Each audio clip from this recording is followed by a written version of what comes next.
to you from the U.S. and streaming all over the world. This is Shotgun Sports USA. Get accurate, reliable information in every single episode. With interviews from the best shooters in the game, the best gun clubs across the globe, and industry-leading companies that revolutionize the sport.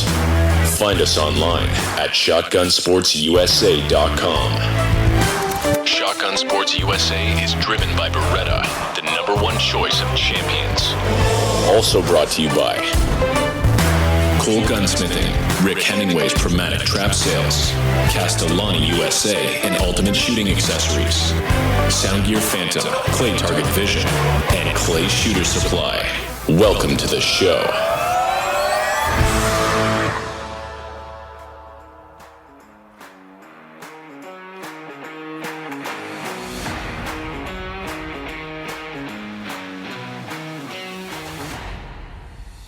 This week on the podcast, we have Zach Kienbaum.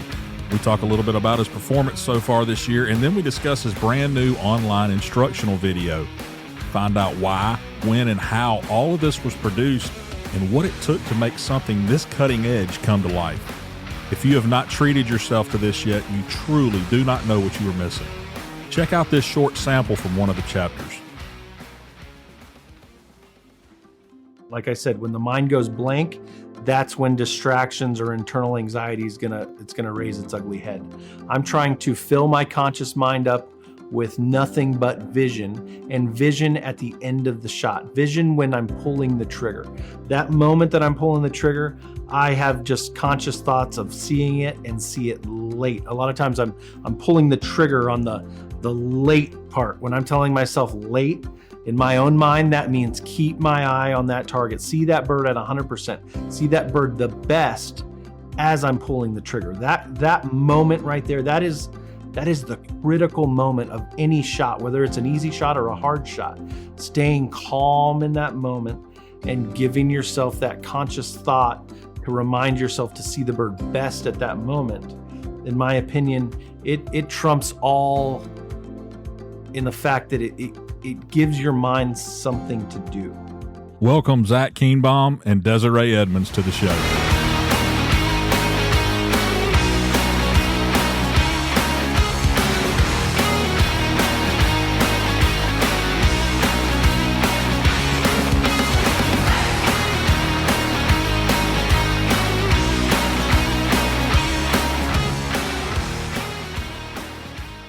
Listo. You know what that means, Desi? No, I'm not Spanish. She knows it's Spanish. It means ready. Yeah. Are you ready to talk tonight? I'm ready. Let's do it. I called Zach. He was shooting at the Trident Cup, and I told him to come over, and he did, but he was late, and that's because he won. What was the deal with that? You won the whole shoot or won what? I won the Trident Cup. That's the combined. This year they had a 200 bird feed task, which was the American Grand Prix. Yeah. Part of the Grand Prix. Yep. We have 2 Grand Prix in the United States. One was in Texas at the Browning Briley at Greater Houston, and then one here. And then we'll shoot the North American feed test next month at Joe Canty's in Hermitage Farm in South Carolina. All right. Well, I had Dominic Rossi on with me, and we talked briefly about this. Right. Touch on it a little bit. I don't shoot feed task. Okay. I just don't. Right. What's the deals with the Grand Prix? Where does it get you? What does it do for you? So there's a World Cup, which culminates at the World Championship. Every shooter has to shoot a Grand Prix, and not every country in the world, but every country active in FETASC holds a Grand Prix, and then you have a Continental. So you have to shoot one Grand Prix and a Continental. In our case, the North American FETASC, which is at Joe Canty's next month. Okay. You have to shoot a Grand Prix, which could be any Grand Prix in any country. In years past, like a lot of the countries will host their Grand Prix the weekend prior to the World Championship. So we've shot like the Spanish Grand Prix, French Grand Prix in the past. And then those scores are added to your score at the World Championship. And they give out, it's a whole nother award ceremony prior to the main World FETASC ceremony. It's a big deal, especially in Europe. The European FETASC is probably the second most, what's the word, famous or high level competition for FITAS specific in the world. That's a big deal. All those top European shooters shoot the European FITAS every year. Our North American, it's never had that kind of traction over here, but the Americans in the past have done very well in the World Cup. I think David's won 1 or 2 World Cups. Several other shooters have won, the ladies, the juniors. They do really well. Like Dominic mentioned in your last podcast, there was a falling out between, not a complete falling out, but a disagreement between the NSCA and FITAS. And we basically stopped hosting those events at our championship tour events. So now it's a little bit, for a few years, it was a little hard to get to these because they were just smaller kind of standalone events. Now we've had them, like I said, with the Browning Briley. We had them with the Trident Cup here in Georgia. Hopefully gaining some steam. But in the meantime, the NSCA came out with the FITAS Grand Slam, which is another series of 3 or 4 FITAS shoots in our championship tour that a lot of people shoot. We shoot both. I mean, if we can. Mm-hmm. But and the World Cup is really, to my knowledge, is kind of the only ranking system worldwide that you can compare shooters to. Because sporting, our version of sporting, not a lot of the rest of the world shoots. So there's not really a ranking system that you can compare shooters to from all over the world, where the World Cup is that. Most of the rest of the world shoots FITAS. So when you look at a ranking system, I mean, that's everybody across the globe competing against each other, and you can kind of see that unfold throughout the year. Right. FITAS puts out a world ranking system, and the Americans largely have been pretty low on that list for the last 3 or 4 years because we stopped attending our own or having our own Grand Prix in North American. So in the past, I know 5-6 years ago, there's a bunch of us in the top 10. And that's the world rankings that you That's see. the world rankings. But is it really a world ranking? No. It's just in those FITAS events, the official FITAS events, that's who's been doing the best in them. Largely, George Digweed's always been way up because he goes to, all those countries in Europe, they hold a Grand Prix. So you can go shoot the Italian Grand Prix, the Spanish Grand Prix, all of them, Hungarian, all over. And that's like moving around states here. Going through Europe's like going to South Carolina or Alabama or Tennessee. It's a lot less travel for them. Interesting. Yeah. That's why I don't like it. It's too complicated. It is complicated. It really, truly is. I've talked about complication. Like just on Facebook in the last 24 hours, people are asking about what is the World English versus the World Sporting Clay Championship? Well, it's pretty simple. The World English Sporting Clay Championship is the World Sporting Clay Championship. In the rest of the world, what Americans call sporting clays is called English sporting. That's what it was originally called. So that's why our championship was always the World English Sporting. So this year, for next year, Anthony Matarese is hosting the event at M&M, and he's basically dropped the English. He's just calling it the World Sporting Clay Championship. Hopefully it just kind of continues that way so it doesn't confuse so many people, because it is, again, our game is confusing. Yeah. We called it English sporting. The rest of the world, when they say sporting, they're referring to FITAS. Yeah. Mm. So when we say sporting, it's English sporting, and when they say sporting, it's FITAS. So wouldn't it just be easier just to call it all the same thing? Like everybody use the same terminology? It would be. So why do we have to change it, make it different? Well, because we're different. We're American, and we can probably influence the American just definition terms, but it's a hard time telling everyone else to try to change the name or. No, I'm talking about. Call sounds like thing. we're the one that changes everything. Probably. Yeah. Why don't we just call it what it's supposed to be called? Make it a lot easier, right? So. But anyway, the Trident Cup this week where we just came from is 200 FITAS, 100 sporting clays, and 100 super sporting. So a 400 bird event, kind of just the all around for that week, is the Trident Cup. And I was lucky enough to win that by a couple birds. It's funny smell in the room. I'm sitting here, drenched in champagne. Mm-hmm. Mr. Kevin DeMichael came around that back wall and was drenching me as Dominic Bethel and I are taking a photo. It was pretty funny. Desi said she's never seen you run that fast. I ran pretty good. Yeah, he ran pretty fast. I asked everybody else, and they thought he ran pretty fast. Lots of people have been sprayed by champagne. It stinks.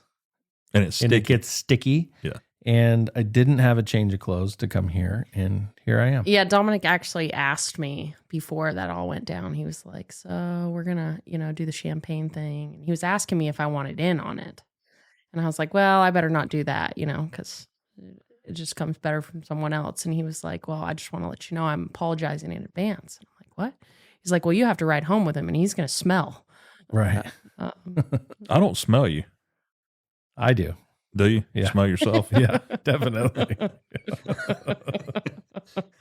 But it was a good shoot, man. Especially the FETASC. Eric Dorsey set 200 really good FETASC targets, 8 parkours, old style. We've been really lucky. The Trident Cup was excellent, and the Grand Prix that we just shot in Texas at Greater Houston was fantastic. Both tournaments really well thought out. As good a old style FETASC as you're going to shoot in America. Just tough birds, good birds, but fair. Both shoots I really enjoyed. Well, you won the Browning Briley too. That's a sporting event. But yeah, well, the FETASC. How did you finish on that one? Oh, pretty good. Third. Okay. Third. Yeah. Corey Cruz got me by 2. Will Fennell right in between us. Yeah. I'm going to have to say it for the old man, Will. Will Fennell. Will. Yeah. You know what? Last year, he put up a number in a 200 bird FETASC at Big Red Oak that I think he won by like 4 or 5 with some really good shooters. Yeah. The guy can still shoot FETASC really dang well. Yeah. Every time you see him at a FETASC shoot, he's up there. Oh, yeah. He's still... Especially a 200 birder. I kind of watch it. I'm like the 100 birders, he's probably just doesn't put as much into it, but a 200 bird FETASC where Will Fennell's putting all his thoughts and energy into, he's going to put up a number for sure. And he's in vet class, and he's going to, he's already, I think he's won a world FETASC. Yeah. In vets. And he's not going away anytime soon, I promise. No, and I think that's what he's really passionate about. For sure. He loves FETASC. And like you said, especially the 200 birders. He loves it. He really loves that game. Yeah.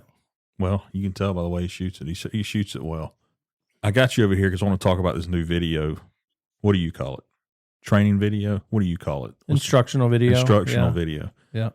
That you just came out with. I want to talk about why you did it, where you did it, what was involved with it, what your goals are with it, stuff like that. So, I know you pretty well, and I know you're not one that's going to get on camera and want to do something like this. What made you want to do something like this? The video. To be honest with you, and I've talked about it in other places, that I never really wanted to. I'm back in the day. I can remember Bruce Scott asking me to do, the Sunrise production videos back, probably 10, 12 years ago. Isn't that Dan Carlisle? And no, Dan was with Ed Origi. They've done some stuff. They did Anthony's first video, I believe. Okay. But then there was Bruce Scott, who did, Bobby Fowler. I think there's an Andy Duffy video. There's more. There's several. But to be honest with you, I never really wanted to do it because I always felt like that those videos really date you. They kind of put a timestamp on what you're talking about. And I'm a firm believer in evolving as a shooter, evolving as a coach. So I never really wanted to do that. In my mind, I wanted to put out more free stuff, more like YouTube free stuff. That were just basically advertising, not an advertisement exactly, but come see me, come learn more. But then Anthony called me. Chris Claxton had joked with me several times. I didn't think he was that serious, but he has joked about it over the years. And then Anthony called me last spring and he's like, hey man, look, and everyone knows how real direct Anthony can be. And he's like, look, you need to do this video. I'm like, what? what? He's like, yeah, we got it all. We got everything in place. We need the new talent or whatever you want to call it. But I really think you should do it. He says, I think this will sell lessons for you for the rest of your life. Obviously you're going to need to do lessons the rest of your life. But he says it's just good. He says it's an excellent branding opportunity. Just get you out there and get your information out there. And he was adamant that people would really enjoy it. So that was a great start to it too, because obviously he's done one before. So he's very organized. He knows what worked, what didn't. And then Chris, who did his video, was on par with it. So they already had a really good jump start on the project. And they know Zach. They know Zach as a person. They know what he's good at and what he might need pushed on a little bit more and things like that. So I think both of them pushing Zach to do it is really what made it happen. I mean, I don't think Zach would have done it on his own ever. Nah. So they told you last spring or asked you last spring. Mm-hmm. And when did you start this? I flew to LA to film with Chris in a studio the Sunday night of the Georgia State last year. So I flew on the red eye from Atlanta to LA. So that was last June, I believe. But we filmed there. All the shots where I'm in the studio talking, where I'm sitting in the chair and talking, right. That's all filmed in a studio in LA. But Anthony and Chris and I would have weekly conference calls. We'd get on for probably 2 months prior to that, every week, just going over outlines and what we wanted to do. And to be honest with you, I'll tell you who was a big help in the video, in the format, especially of the foundation video. The first video is Dominic Gross. Mm-hmm.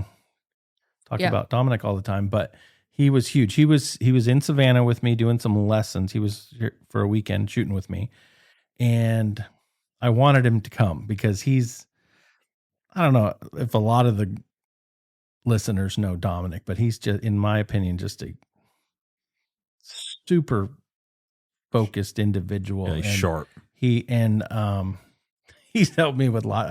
I give him assignments all the time, especially when he was in college. He does. I need this. I need that. And he'd kind of. Oh, I do it too. Hey, Dominic, you mind writing this for me real quick? Yeah. And I'll shoot it to you in a minute. Right. Yeah. But he basically sat down because he was, he's done a lot of reviews and articles on Anthony's video and Anthony's book. So he understands a lot of this stuff. And he says, look, where everyone's messing up in these videos is they're expecting you to have knowledge of several things. He says, you have to go back and define everything you're going to talk about in the advance. You have to define it for them in the foundation. So he was huge. I mean, we completely, and Anthony and Chris, once they saw what we wanted to do, they didn't fight it one bit. They're like, oh my God, yes, we have to change it. Absolutely. Just going back and doing chapters of real specific fundamentals. Yeah, literally, Zach, I come home and Zach and Dominic flew in for specifically that. I mean, basically. Shoot a little bit, yeah. Yeah, to help Zach out, because Zach kept asking me, and I'm like, I'm not the person to do this. And so obviously Dominic came in and he flew in for that. So I walk in the front door of my house, and they have the giant whiteboard on the pedestal and markers, and there's the entire whiteboard is full, and there's papers strewn about the living room.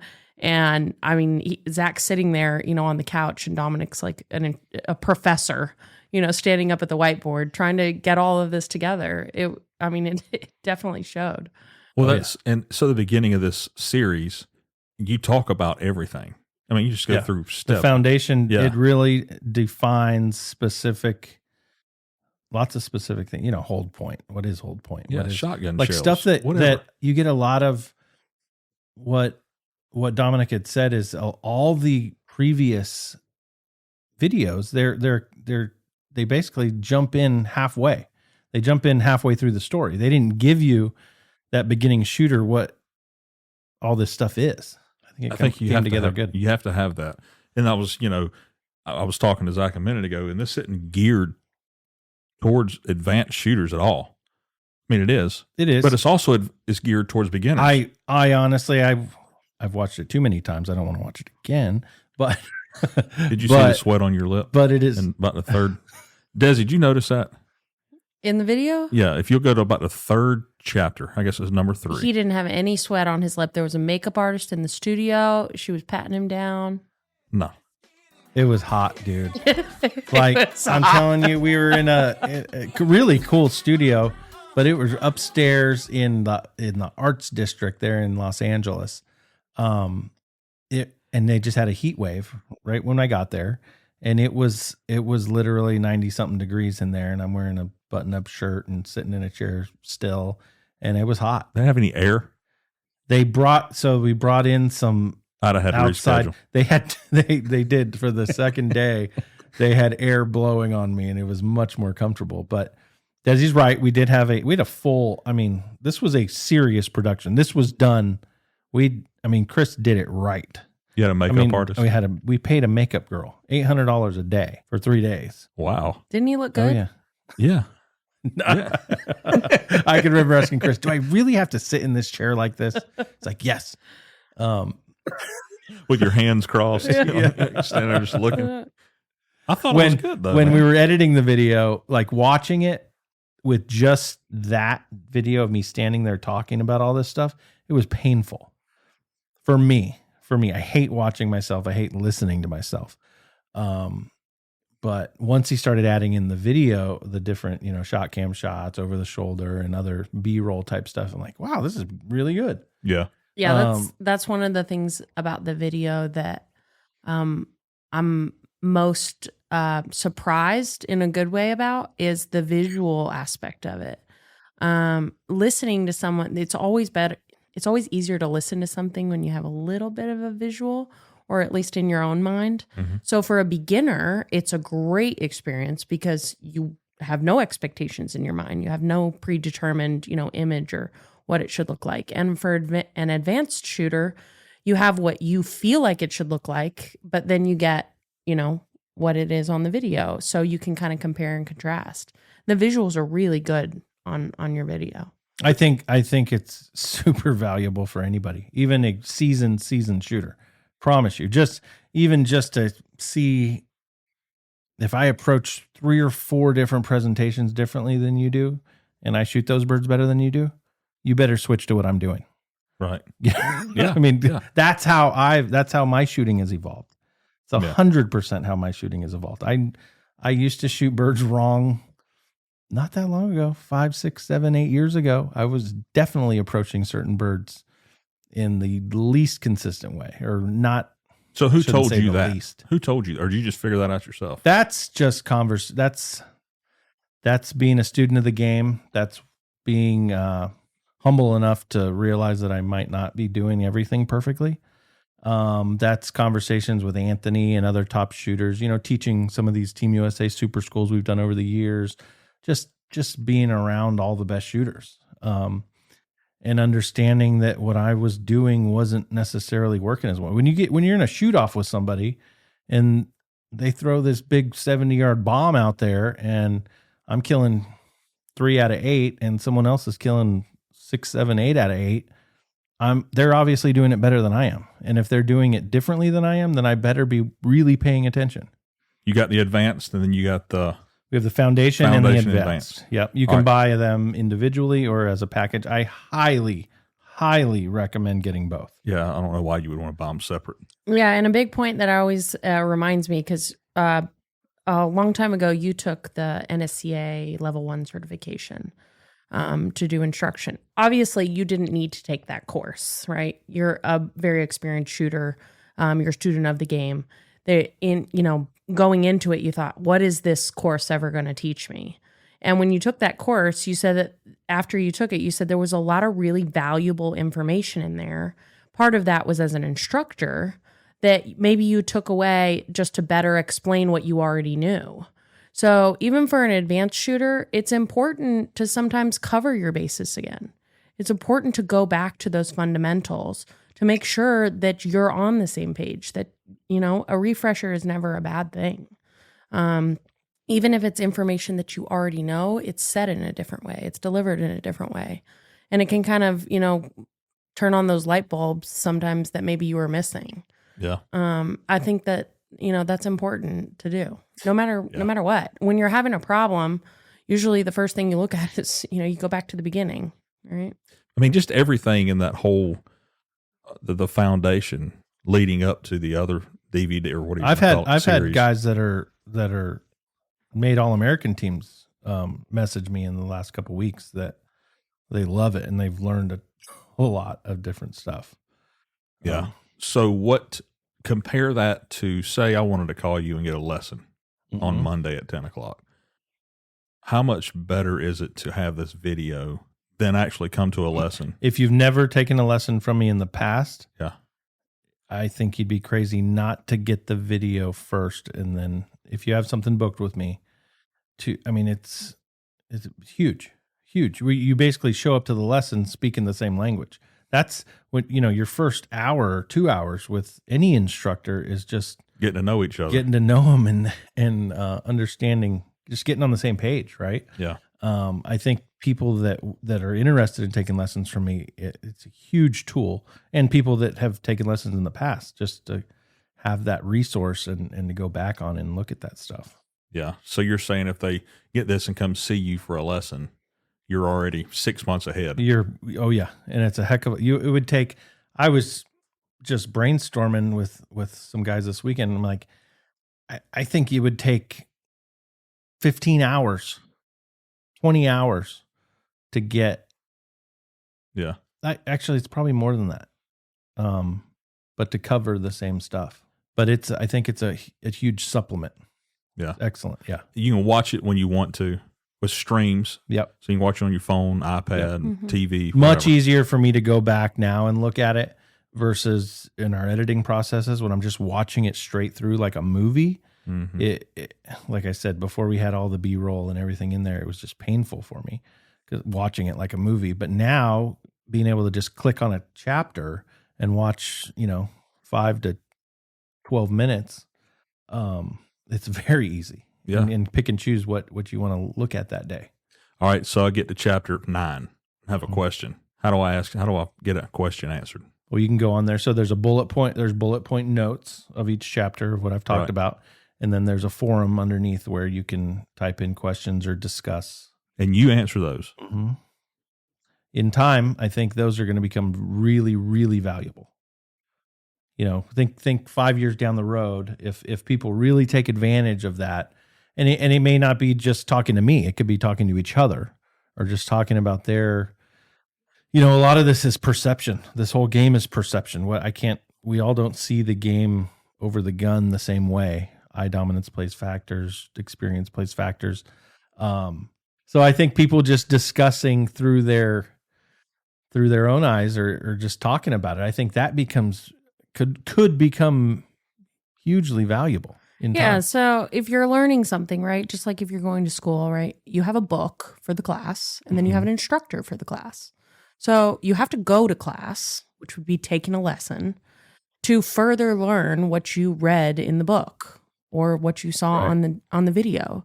And the forum is a supplemental, information. It would be like the entire class putting their notes together in one document. Well, that sounding board sometimes is really helpful, not just for the instructor, but for the student and for others. Maybe it wasn't a problem they were having, but it just further elaborated on something that they knew. Yeah. So, buying the video before you take the lesson with them is reading the book before you go to class. And then when you go to class, you can actually confirm and get further information on it. And then you go back to the book and you go to the next step. And you can start to build on it because obviously none of this stuff happens quickly. Right. Right. Yeah. It takes time to learn these things. I'm going to win a national when I'm finished watching this thing. Yeah. I mean, yeah, I get what you're saying for sure. So it's just different mediums of the information that you can put together into your game as you're learning. Yeah. What made you want to do it? I think it's just I don't know, winning a few national championships, going in the Hall of Fame, just more putting putting your name there. Putting it's my like a name stamp there. on it. Yes. Yeah. And I think by doing that, it makes everything more valuable. Like, this guy has done all of this. Now let's listen to what he has to say. And that's what every time I go to click on, I'm like, he's won all this stuff. He must know what he's talking about, and I think that when people see the video and watch how easy it is to watch and listen to, my favorite part is I can pause it or stop and come back the next day or whenever it is and start where I left off. Right on the same spot. Yep. That's my favorite part. Mm-hmm. It's just so easy. You put a DVD in, you don't know where you left off at. Right. You know what I mean? Mm-hmm. So it's cool. 4K. Oh yeah. I mean, the 3D it's modeling. Visually pretty dang cool. I mean, the 3D it's so modeling, far beyond anything shooting related that's ever been put out there. Yeah. It's really good. I just said it 3 times. 3D modeling. Mm-hmm. That's when they take and replicate a shotgun shell spinning or coming in and out of the gun or whatever it is unbelievable. Or even replicating the stadium. Chris had known that. I mean, call me nostalgic, call me whatever. That's a special place to me. Yeah. That stadium at the complex. It's. I can remember being there in 1991, standing up there on the sub junior podium. Does it all look the same? It looks the same. Yeah. It's weird. Yeah. It largely is very much the same. So Chris, even so, like a lot of the night shooting in the video is done in the stadium. I told him I didn't want to be at whatever club that everyone else uses or whatever. I wanted to be somewhere where if you're a clay target shooter in America, you know exactly where I'm standing. Right. And I thought that was important. And then Chris kind of surprised us with the 3D animation there in the beginning of the stadium, which looks really dang cool. Yeah. I got in an argument with a guy. We were watching. I was playing on my computer. Mm-hmm. And I said, "That's the National Shooting Complex." He said, "That's a model of it." I said, "Ain't no model of it." I mean, it's that close. Mm-hmm. Like, I thought it was real, Right. and it wasn't. Mm-hmm. Like, how does that happen? Wow. I mean, you hire people to do that too? Yeah. Oh yeah. That's crazy. But we spent some money on this. The production value on this is definitely the best that has ever been delivered. And to further, put value to the instructional video is some of the visual can be updated on this. So some of the shots and things like that. Now, if you have the DVD, obviously that's not going to change because he is coming out with some DVDs. But the streaming side of it, he can update some of those visuals as he gets better shot cam footage or as technology helps, however that may, There's a few. So the video is on the streaming, on the Teachable is 100% a living document. So I'll be honest, there's a few shots that I don't love. Some of the shot cam demonstrations, some of the other over the shoulder stuff that it's not perfect. Tried, but just didn't have the right days and stuff. So as I get that stuff in the future, I can grab a lot of that in our tournaments. I can just get some video, or even shot cam afterwards, and then send that to Chris, and he can just replace anything in there other than the Talking part. The talking part. Yeah. So you can update it, edit it. We will definitely be updating some of the video, little short clips. They're probably 10, 15 second clips of the shot as I get better. Yeah, the some of the shot cam footage and stuff. You want to talk about a hard time? That was something he did not enjoy a whole lot of. Was shooting with that shot cam on his gun. It doesn't feel the same. I can't make the shot right. It's really, and I think everyone would agree that had shot with a shot cam. It changes the balance of the gun drastically, especially if you're shooting a heavier over and under like I do. The moves are just, I'm like, Chris, that wasn't a good one. We got to do it again. I got better at it. Eventually, some of the last shots I was getting at Forest City and sending to Chris I was putting it on an auto, putting the shot cam on an auto. and making the moves. And that was much easier than putting it on my DT11. Well, it's a cool. It's a great tool. Cool. Shot cam is an excellent tool. Excellent tool. I love them. In the past, I've used them more for hunting than clay target shooting, just to get some kill shots. Right. But it is an excellent tool. Absolutely. And you want it to be so perfect. You want it. I mean, you want the move to be perfect that you're showing. And some of them are not exactly they're not perfect in my mind. They definitely get across the move, but I think I can make them a little more seamless. Do you feel like there were any particular shots that really surprised you in terms of what you thought you were doing, and maybe that were little different with the shot cam? I think I come from under the bird a lot. I basically intercept my insertion point. I come from off the line underneath, and I can be very precise with where I insert that gun in relation to the line. And it kind of surprised me how far under I come on certain shots. I think some of that, I think there was one day where we didn't have I had the shot cam kind of adjusted too flat. And then, to be honest, like I said, the gun is heavy. So when I got to sit there, some of those shots might have been the fifth or sixth, take or shot that I'm trying to do on that target. Yeah. And the gun's heavier. So I think my hold point was probably a little lower than I'm normally shooting, that I'm moving up into that line with. But it's good. That off the line, I think help a lot of shooters. I know for a fact there are as elite as they get shooters in our country that have seen this and have incorporated that on birds here in the last 6 months. Just like you were doing in the video. Yes. I don't want you to give me any names, but tell me an example of what they were doing versus now what they're doing. Some deep quartering shots, guys starting right on the line. When you start right on that line, I don't think you see the line as early. And then when your gun is on the line as that bird, you're basically, as the bird comes into the gun, it takes more lateral space out from the hold point to feel in control.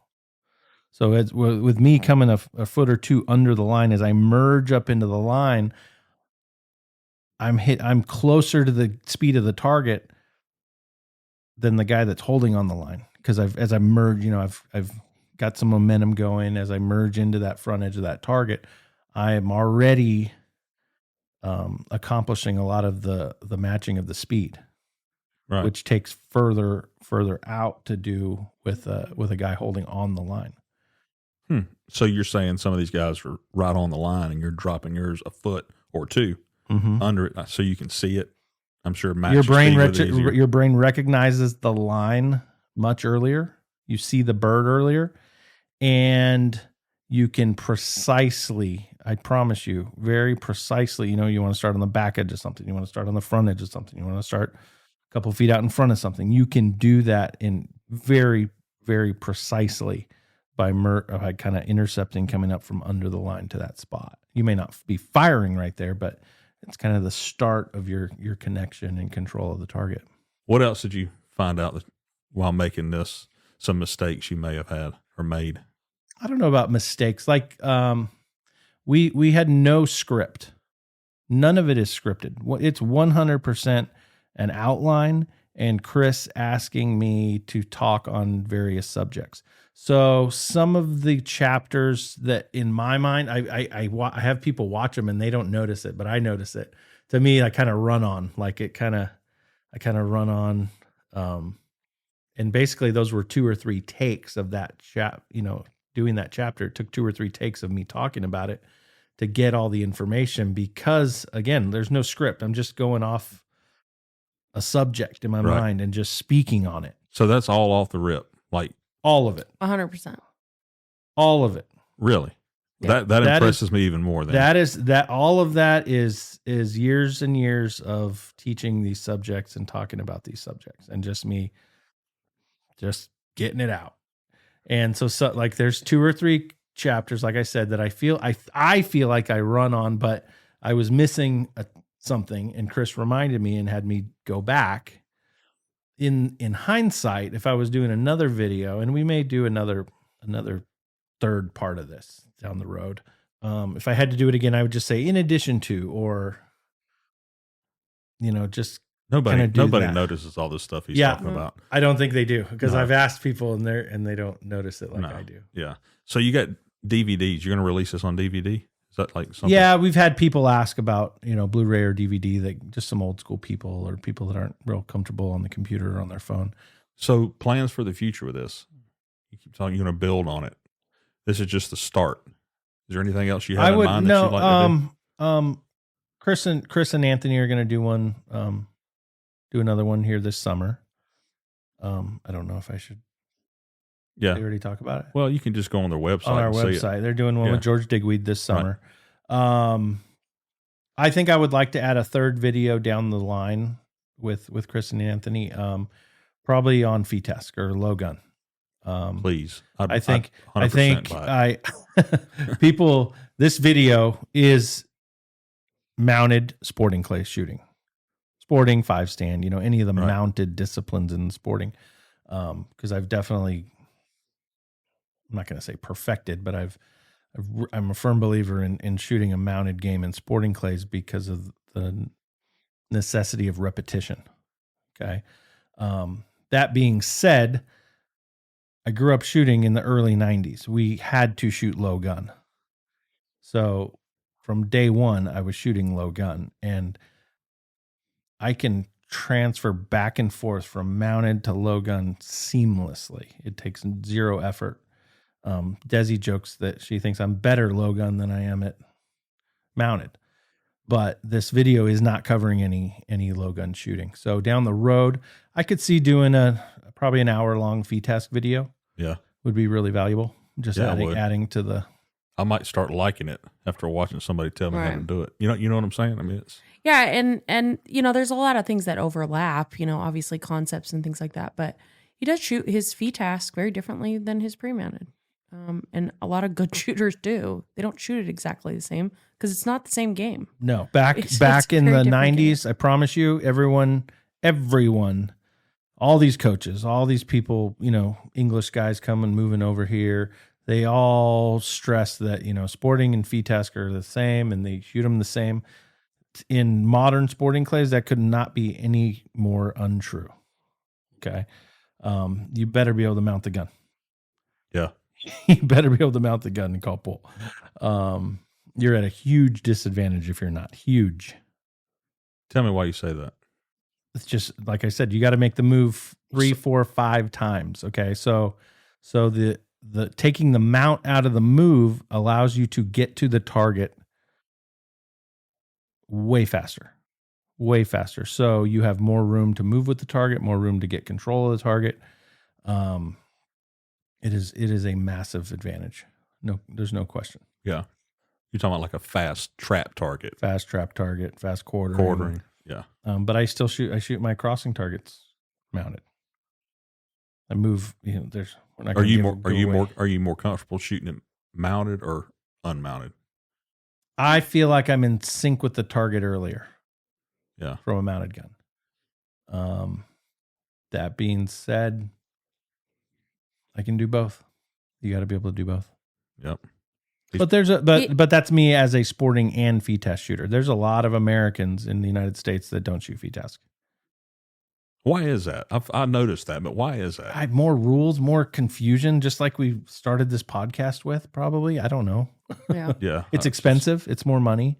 It costs the shooter more money and the club more money. It's slow. That's a lot of guys don't like the pace. I think it's the ultimate form of our game. The low gun definitely adds a difficulty factor. There's no doubt. Yeah. And just the format of shooting FETASC, you shoot more presentations. You don't repeat the presentations as much, but you see more, there's more tests. There's more, here's the bird. Now, how are you going to break it? Yeah. And I enjoy that. Yeah. Rules, like you can't wear flip-flops or I guess. Yeah. But it's a time limit with me. Last time I shot, I think it took 6 days to shoot 100 targets. I'm like, my God, I ain't shooting this no more. One guy was 70, one guy was 80, and one guy was 90, and then it was me. Get you a stool and chill out. A stool? for VTAS. Well, I tried to ask her for one and she got mad at me. When you go to Europe, a lot of people carry stools. Yeah. Because there's not the creature comforts of what Americans expect at these gun clubs. So there's nowhere to sit. So a lot of guys carry their own stool, and it's a loungy kind of shooting game. It really is. It is. You go to a world championship and you're going to have 50 people laying under a tree.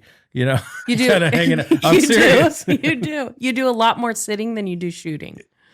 They're sitting under a tree. Well, you're waiting between parkours or something. Yeah, you're kind of. There's no carts out there. There's no golf carts. There's no.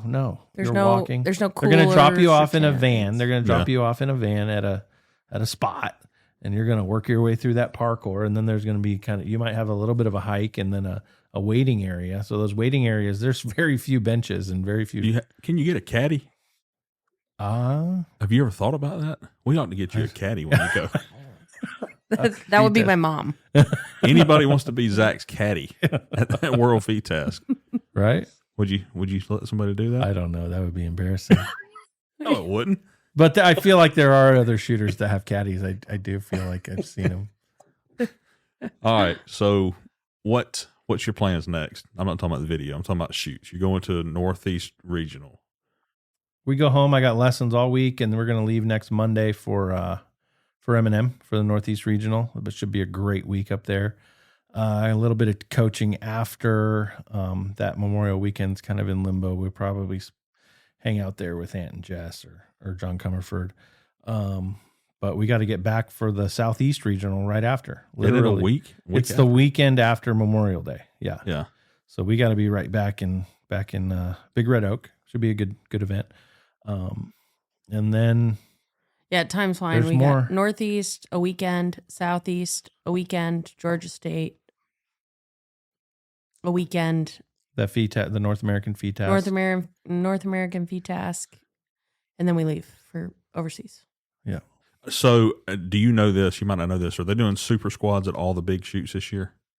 I don't think all. We just did them at the U.S. Open in Arizona. Right, I knew that. That was good.